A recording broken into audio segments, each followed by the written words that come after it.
Alright, so we had the urban planning project. I'm Sean McClutcheon. I'm Michael Meegan. And I'm Crystal Dinh.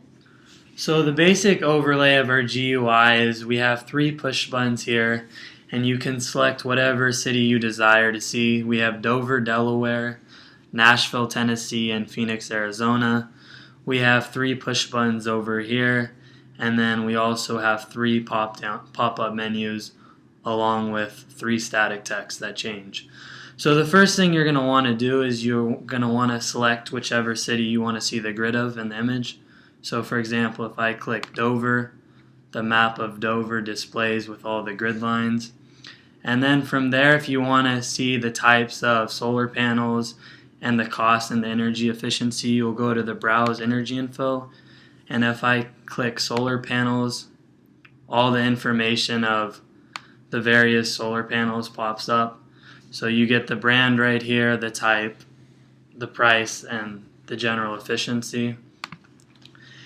So if I want to put you can select one of 10 solar panels or any of the 8 wind turbines. So if I select SunForce 5,000, 50,000, and 48, and then G-Input allows you to select any point on the grid, and it colors it blue. And then at the same time as it does that, these static boxes change according to the price of the solar panel and the kilowatts generated. And then if I go to wind turbine and I pick the wind turbine you want, you also can click on the map and then it shades it red. And as you can see, the wind power updated accordingly. Alright, so after you do that, you can actually go to your bill of materials and print that out.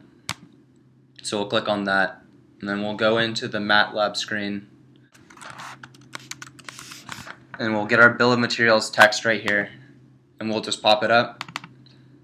And then here we go. We have our bill of materials, and then it'll give us both our solar panels and our wind turbines, the quantity, the type, and then the total cost.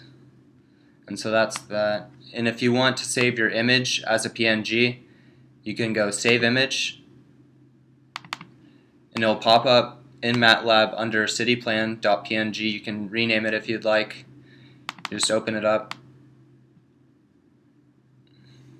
And then if you want to actually see the image, you can bring it out anywhere really, and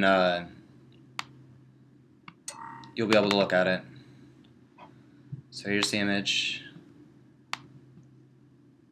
Alright, so after you do that, say you want to reset the image and start over from the beginning so you can replan the cities, you can hit the reset button, and as you see, all the static boxes and text go back to 0. And then it also sets the actual numbers within the GUI back to 0. And then if you want to go back to the image as it originally was before you edit it with the solar panels and wind turbines, you can hit the same city and all the indexing will be gone. So one of the basic functions of our code is the use of the G-Input function, which allows us, when the user clicks on any point of the grid, it retrieves the XY coordinate.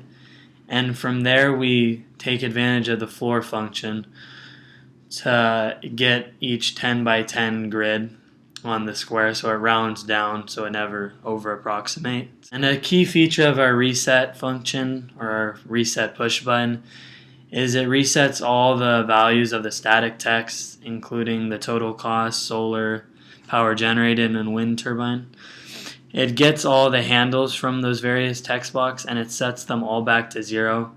So anytime the user clicks reset, all that information goes back to 0, along with the count of how many solar panels or wind turbines were purchased.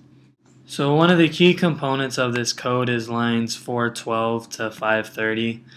And what this basically does is it's a big old if-else-if statement.